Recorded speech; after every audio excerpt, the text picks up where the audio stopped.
Lo que le estábamos adelantando en el programa del día de hoy, la comunicación telefónica con el doctor Guillermo Sequera, que evidentemente ha dado declaraciones que queremos compartir aquí en el programa, porque todavía no estamos viendo la película completa con respecto al COVID-19 y toda esta situación que se dio también en el este del país en esta semana. Doctor Guillermo Sequera, le saluda Chiche Corte, buen día, estamos con Aníbal Espínola, Edwin Storrer y Gisela Casetay. ¿Cómo le va? ¿Qué tal, Chiche? ¿Cómo estás? ¿Cómo están? Bien, bien, bien. Bueno, acá en el programa con muchas preguntas y más que nada con esta situación que estamos enfrentando. Mañana arranca agosto y tiene que ser un mes en donde tenemos que extremar los cuidados por más de que ya llevemos más de 140 días de cuarentena, doctor. Así es, y mucho carulín también. Mucho carulín. La recomendación entonces para mañana, carulín, sí o sí como 1 de agosto. Es la batalla, el encuentro que muchos estaban anticipando a través de las redes sociales. Pero sí, un mes que puede llegar a ser crítico, doctor, si es que bajamos los brazos y si es que no nos cuidamos entre todos. Sí, así mismo como decís. Es un mes que es también invernal, digamos, ¿verdad? El problema con el invierno es que se suman otras enfermedades respiratorias, otros virus que están circulando, ¿verdad?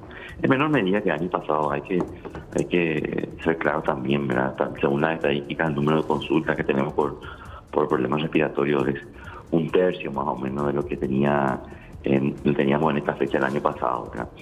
Pero igual circulan virus respiratorios. El invierno también es una época del año donde ocurren un montón de otros eventos cardiovasculares. Hay más ACV, hay más derrames, como se dice, ¿verdad? Hay unos cuantos infartos más de lo habitual en el año. O sea, un año donde se juntan un montón de fenómenos de salud que saturan nuestro sistema de salud, ¿verdad? De diferentes maneras, no solamente problemas respiratorios, sino también problemas cardiovasculares, y hacen que las terapias intensivas con facilidad se saturen, ¿verdad? Entonces no es solamente COVID el problema, son otros problemas de salud que habitualmente todos los años saturan el sistema de salud, ¿verdad? Ahora, doctor, ayer se analizaron más de 2.500 muestras y se reportaron, creo que 341 casos positivos. ¿Esto significa, doctor, que ya se está descontrolando esta situación, esta pandemia acá en Paraguay? Y es difícil decir eso, pero sí preocupa los números. O si teníamos una frecuencia casi habitual ya de 100 por día, pasar a 300 sí asusta. Esperemos que, como siempre digo, hay que ver por lo menos la unidad de tiempo que hay que ver una semana por lo menos de resultados. Así por un día podemos tener un fenómeno de que se juntaron varias muestras, que justo tocó algún grupo poblacional que sí tenía alta carga viral, ¿verdad? Que por ejemplo un grupo de personas que ya eran parte de un árbol de contactos muy positivo, ¿verdad? Y bueno, se procesó este grupo ayer. Son diferentes factores que hacen que pueda hacer que un día nos parezca catastrófico, pero si hoy volvemos a los 100, si hoy volvemos a números un poco más aceptables, no diría que está descontrolado. Pero sí hay que estar siempre preparado a que se pueda descontrolar. Es muy delgada la línea entre el control y el descontrol en esta epidemia, más cuando los números van subiendo así. Y una vez que se desata es muy difícil de parar, ¿verdad? Lo vemos en los diferentes países. La región Bolivia está prácticamente con números desatados. Estaba viendo noticias ayer de lo que es El Salvador, por ejemplo, que le iba muy bien, pero desde hace un par de semanas prácticamente está desatado el número de casos, ¿verdad? Y bueno, no queremos llegar a eso, queremos que los números sean estables. Por ahí algún que otro pico, ¿verdad?, que puede ser casual, pero que no superemos. Cuando de las muestras que se procesan tenemos el 20%, habitualmente más del 10% es positivo, tenemos que empezar a preocuparnos. Doctor, si eso llegase a pasar, si se desata este pico de contagios y demás, ¿tenemos algún plan B, alguna idea pensada, algo planificado para esa situación? Y mira, no sé qué si existe como plan B, en realidad es seguir haciendo lo mismo, no hay mucho secreto en esto. Nosotros estamos ya en fase de mitigación, ¿verdad? Cuando se desata todo, hay que entrar en fase de mitigación. Nosotros estamos en fase de mitigación, que es justamente todas estas medidas poblacionales que estamos haciendo, la propuesta para Ciudad del Este, la fase 3 que sigue en esta zona, ¿verdad? Del país, son medidas de mitigación que lo que hacen es frenar un poco la circulación comunitaria, que no se desate tan rápido. Lo que sí sería triste llegar a una cuarentena otra vez total por 2 semanas a pedido de la gente. Yo creo que esa es una mala señal, ¿verdad? Es probablemente tarde cuando la gente se vio en diferentes países, ¿verdad? Cuando el gobierno se niega a hacer eso y la gente es la que pide la cuarentena. Yo creo que es una señal un poco tardía. Si nosotros estamos con 5.000 casos hoy por hoy, ¿verdad? Y bueno, después las cifras que no conocemos y demás. ¿Cómo se daría la situación si esto se desborda? ¿Nosotros podríamos llegar a vivir lo que vivieron otros países también? ¿Qué cifra sería, ¿qué cifra sería la más desesperante para nosotros? ¿Hasta dónde da soporte de salud? Y es difícil saber, mira, tenemos algunas particularidades nosotros, tenemos una población bastante joven, todo lo que se hizo antes también ayuda a que el virus no circule a una velocidad como circuló en otros países, ¿verdad? En Ecuador, por ejemplo, en Guayaquil, fue catastrófico, ¿verdad? Lo que pasó ahí. Sí, vimos gente muriendo en las calles. Sí, bueno, y a El Salvador le está pasando lo mismo. Nosotros no tenemos un sistema de salud muy diferente que esos países, ¿verdad? Por más de que inyectemos en 2 o 3 meses muchísimas camas de terapia o se compren equipos, ¿verdad? No se cambia la realidad. Y los mejores países del mundo con los mejores sistemas de salud sucumbieron, ¿verdad? Pero por eso las medidas antes del hospital son las más útiles en este caso. Es cierto que esas medidas también tienen otros impactos, ¿verdad? En la economía, otros impactos en la comunidad en general, en la salud mental. O sea, hay que ver todo lo plurifactorial que son estas herramientas para controlar el virus. Estás haciendo todo para controlar el virus, pero también estás generando otras enfermedades, ¿verdad? La visión tiene que ser muy integral y no solamente de salud, ¿verdad? Aunque al final todo termina dañando la salud, la economía también. Entonces, y pues la política también, ¿verdad? Entonces, yo creo, ¿verdad? Es una decisión multisectorial que hay que discutirla bastante antes de mover cada paso. Ahora, doctor, el resultado de ayer es una muestra real, porque hay que entender, doctor, que hay un retraso en cuanto al procesamiento de muestras, de 8 a 10 días más o menos. ¿Es así? Sí, ese es un problema que tenemos ahora. Lo de ayer fue un procesamiento de varios grupos de muestras. Algunos de ellos sí es cierto, de por lo menos 7, 8 o 10 días de atraso, ¿verdad? No sé cuánto por ciento de eso es de ese grupo, pero sí hay de todo, ¿verdad? Hay de muestras procesadas de 48 a 72 horas, pero también hay grupos de test que fueron para ponernos al día, ¿verdad? Del retraso que estamos teniendo. Doctor, ¿la demanda de los test se está viendo superada por parte del Ministerio de Salud? Sí, la demanda de los test últimamente es mucho mayor que la capacidad de procesamiento. O sea, en algún momento nuestro cuello de botella era tomar el test, ¿verdad? Teníamos la capacidad de procesamiento, pero no teníamos capacidad de toma. Ahora el cuello de botella está después, o sea, sí se puede tomar muchísimo, pero el procesamiento tope probablemente está ahí, ¿verdad? Entre 2.500, se podría llegar a 3.000, ¿verdad? Y las muestras están llegando más de 3.000 por día. Entonces se va acumulando un grupo de muestras por procesar y bueno, la respuesta del sistema de salud es seguir ampliando nuestra capacidad de procesamiento, pero también racionalizando el uso en el sentido de utilizarlo adecuadamente, ¿verdad? Estamos viendo la utilización del test de manera muy casi alegre, ¿verdad? O quizás es con poco criterio, es la palabra correcta, con poco criterio de su utilización, ¿verdad? Y eso retrasa, compite esa muestra con mal criterio tomada, compite a realizarse con un grupo de muestras que son, por ejemplo, de un paciente grave, de una persona que tiene que operarse. Entonces, genera un montón de tensión también.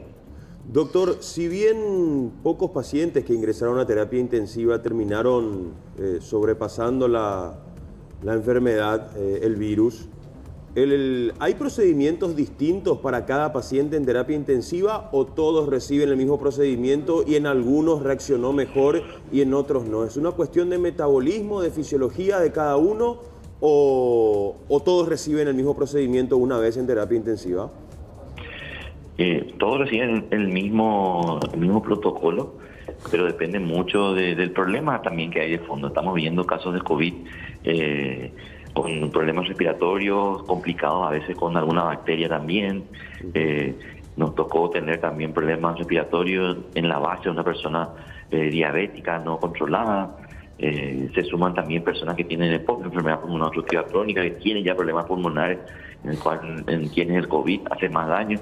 Entonces, la particularidad de la persona con sus antecedentes, su patología y la fisiología, como bien decís, condicionan un poco que cada tratamiento tenga su particularidad, ¿verdad? Pero en líneas generales es un tratamiento de terapia muy estandarizado. La terapia es probablemente una de las áreas más estandarizadas de la atención en salud, ¿verdad?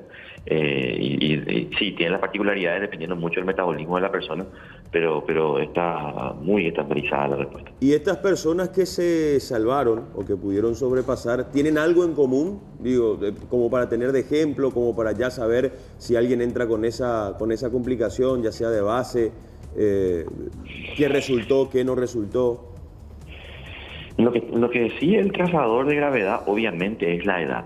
La edad, superar la barrera de los 65 años es realmente un marcador de mal pronóstico, digamos, ¿verdad? Con COVID, si uno entra a terapia. No quiere decir eso que todos los 65 años vayan a terapia, ¿verdad? No, hay gente que pasó el coronavirus y ni se enteró, ¿verdad? Claro. Pero sí, cuando entran a terapia, el marcador principal es de la edad. Aunque tuvimos también casos de verdad de jóvenes, no es lo normal, es la edad.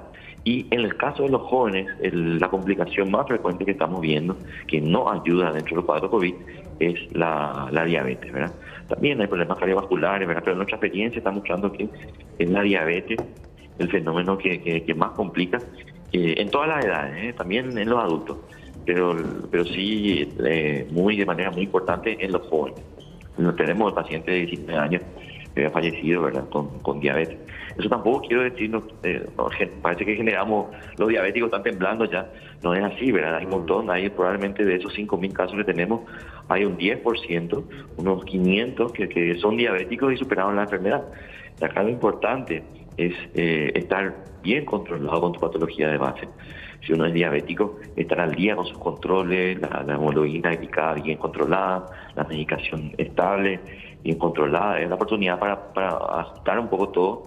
Y si te toca el COVID, probablemente si uno está bien, no es grave, digamos, ¿verdad? Doctor, en Ciudad del Este, en Alto Paraná, lo que estamos viendo, esta expansión del COVID, ¿es solo el principio? Es difícil saber, sí. Yo me animo a decir que sí, es el principio de un aumento progresivo. Como bien decía ayer, de un aumento que quizás no vemos la dimensión. Es obvio de que hay más casos de lo que vemos. Por un lado también por nuestra capacidad de testeo, que recién hablamos, ¿verdad? Por otro lado que también la gente prefiere hacer la cuarentena en su casa nomás, ¿verdad? Sabiendo, no, esto de coronavirus ya no vuelvo más nada, me voy a quedar nomás. No está yendo a consultar, ¿verdad? O consulta vía telefónica nada más y bueno, hay un fenómeno que no estamos viendo y que tenemos que estar preparados para eso, ¿verdad? Por eso las recomendaciones para Ciudad del Este, ¿verdad? Evitar un poco en estas 2 semanitas el juntarnos mucho, y si nos juntamos que seamos pocos y con las medidas, ¿verdad? Con distanciamiento, al aire libre, con el tapaboca. Esto va a ayudar muchísimo a frenar, no va a eliminar obviamente el virus, pero sí va a disminuir la velocidad que está tomando en el este del país. Doctor Guillermo Sequera, ¿qué le preocupa hoy por hoy a usted personalmente en cuanto a todo lo que se está viviendo? Y nos preocupa desde vigilancia no dimensionar completamente la película, ¿verdad? Es un fenómeno que estamos acostumbrados de vigilancia, pero nos asusta cuando ya estamos, es un poco obvio que ya no estamos viendo, ¿verdad? Cuando Imagínate, el Alto Paraná tiene casi el 35, no el 40, pero por ahí, de los fallecidos del país. Tiene el 40% de los casos del país. Entonces, con esos números nomás estamos, la Ciudad del Este tiene, o sea, Alto Paraná tiene 800.000 habitantes, 1 millón, vamos a redondear. Y eso es ¿cuánto? El 15% de la población nacional, ¿verdad? El 15% de la población nacional tiene el 40% de los casos, ¿verdad? Y eso es lo que tenemos registrado. Hoy seguramente es más grande. Entonces, cuando eso ocurre en un territorio, le puede tocar centrar a la capital también. Sí es preocupante. Ojalá no lleguemos, como hablábamos antes, a lo que fue Guayaquil, a lo que está haciendo El Salvador ahora, y lo que vimos en los videos que se compartieron mucho en diferentes lugares del mundo, ¿verdad? Nosotros no tenemos el sistema de salud que tiene Madrid, que tiene Nueva York, ¿verdad? Que también sucumbieron. Así que es muy, muy, muy delgada esa línea de no ver esa película o esos videos que vimos de otros países. Doctor, antes de cerrar esta entrevista, le queremos agradecer por todos los minutos que nos está brindando. ¿Qué le dice a la ciudadanía? Estamos en un fin de semana, Gisela nos daba el clima y va a ser un fin de semana con una temperatura bastante agradable. Están las personas que aprovechan el fin de semana, que están dentro de la fase 3 para ir a lugares que están en fase 4. ¿Qué le decimos? ¿Qué recomendación usted le da como director de vigilancia, aparte de ser una de las personas más escuchadas en el país, con respecto a sus recomendaciones? Este tiempo le damos a usted para que pueda hablarle directamente a nuestra teleaudiencia. Y es la oportunidad para mostrar nuestra conciencia con respecto al control de esta enfermedad. Ya tuvimos varios meses de adaptación a saber, a entender, a aplicar, a empoderarnos en las medidas de control. Son sencillas, pero sí son complejas porque requieren de una adherencia ya prácticamente diaria. El uso del tapabocas, el distanciamiento, el lavado de manos, no compartir utensilios, la etiqueta de la tos. Son cuestiones sencillas y baratas, ¿verdad? Pero aplicarlas en el día a día puede ser complejo. Entonces, yo creo que estamos... A mí no me gusta estar haciendo el jaque de la cuarentena, el jaque de la fase, retrocedemos. Yo creo que tenemos que ir superando esto, deberíamos ir llegando a las diferentes fases, a empezar a poder vivir con los controles y con la conciencia de la gente, ¿verdad? Porque lo de la fase genera mucho más tensión, genera también mucho daño también a la salud. Entonces, el compromiso, la conciencia, el empoderamiento de la gente, por más de que yo me vaya a un lugar que está en fase 4, por ejemplo, en realidad no está recomendado, ¿verdad? Es preferible que nos quedemos, ¿verdad? Pero bueno, ahí si quiero ir a ver a mi familia que hace tiempo no veo, mira, me voy, estoy al aire libre, nos reunimos en un lugar, en un patio abierto, ¿verdad? Estamos 1 hora y bueno, y volvemos, ¿verdad? Tratemos de no excedernos en esos encuentros, tratemos de no sobrepasarnos. Lo ideal es no hacer, pero conscientes somos también que hay problemas de salud mental, hay problemas que estamos conteniendo, ¿verdad? Que nos pueden explotar, no ahora, sino de aquí a unos meses, y pueden complicar más el panorama. Así que hagamos lo que hagamos con conciencia. Yo creo que es la única salida, ¿verdad? Doctor, le queremos agradecer su tiempo aquí en La Mañana de Cada Día. Gracias por brindarnos estos minutos. Dimos un panorama completísimo de la situación del COVID-19 en Paraguay gracias a sus declaraciones. Le mandamos un abrazo grande, mucha fuerza en esta gran lucha que estamos llevando todos los paraguayos y más ustedes con esta mochila tan pesada en las espaldas. Así que fuerza desde acá por parte de todo el equipo de La Mañana de Cada Día. Dale, Chiche, saludos al equipo de ahí. Muy amable, muchas gracias. El director de Vigilancia Sanitaria, el doctor Guillermo Sequera, con nosotros aquí en La Mañana de Cada Día. Bueno, datos bastante importantes y más que nada saber cómo comportarnos a partir de ahora en este modo de vivir que nos genera el COVID-19, Aníbal. Sí, señor. Dijo el doctor Sequera, es importante para la gente que quiere visitar de repente a los suyos, ¿verdad? Sí, hay mucha gente que no lo está haciendo hace más de 140 días. A mamá. Sí. Si vamos al aire libre y manteniendo esa distancia, y no ir todo un día, sino por lo menos hacer acto de presencia, como se dice. Claro. Comer afuera si hay un patio. Sí. Una mesita ahí. Sí. Pero, por supuesto, los números preocupan. Tal cual. Bueno.